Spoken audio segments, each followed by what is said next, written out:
when he's been found guilty, if you will, of lie of the year on Obamacare? Well, Megyn, I think the president has acknowledged mistakes he's made, and the best way to gain support. On the Budget Committee, we begin with the Democrat, Congressman Van Hollen. Good to see you, sir. Let me pick up where the panel just left off, talking about how they believe, quote, we were lied to, and how virtually none of them were behind the president anymore on this health care law. A lot of Democrats sitting here who voted for him. Your thoughts? Well, Megyn, I think you know as well as I do that at this point, speeches on this issue from either side aren't going to change the outcome of the policy.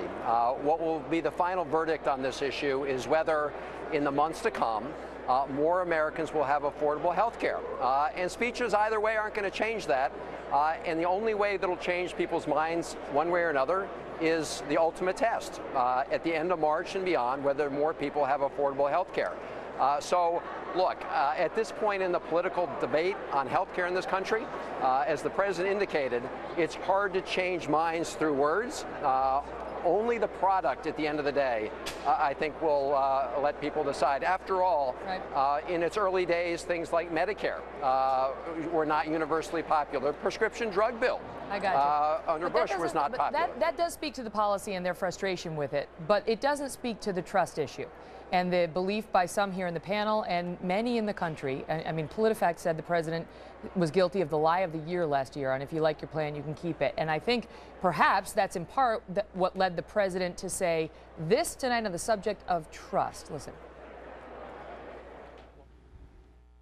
As president, I'm committed to making Washington work better and rebuilding the trust of the people who sent us here.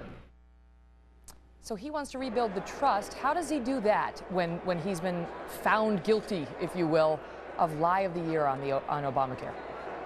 Well, Megyn, I think the president has acknowledged mistakes he's made, and the best way to gain support and trust on this bill is through what ends up being a good product. And so they're working very hard to try and deliver the best affordable care plan to the country. And people who were against it, many of them are now for it when they can get policies even though they had pre-existing conditions and were denied. And there may be other people who were favorable who are no longer for it. Just so the viewers know, and I'll give you the floor, but the latest Fox News poll shows that 59% of the American public now oppose this law. 59%. It's at a record high. Well, again, I think the ultimate test will be how this works at the end of the day. There are also, as I said, and you know, many Americans who are doing better. Well, there's lots of Americans who are doing better. There's some who think they're doing worse. And so let's just wait till this all filters through the system. Okay, let me move on. Let me ask you, because one of the criticisms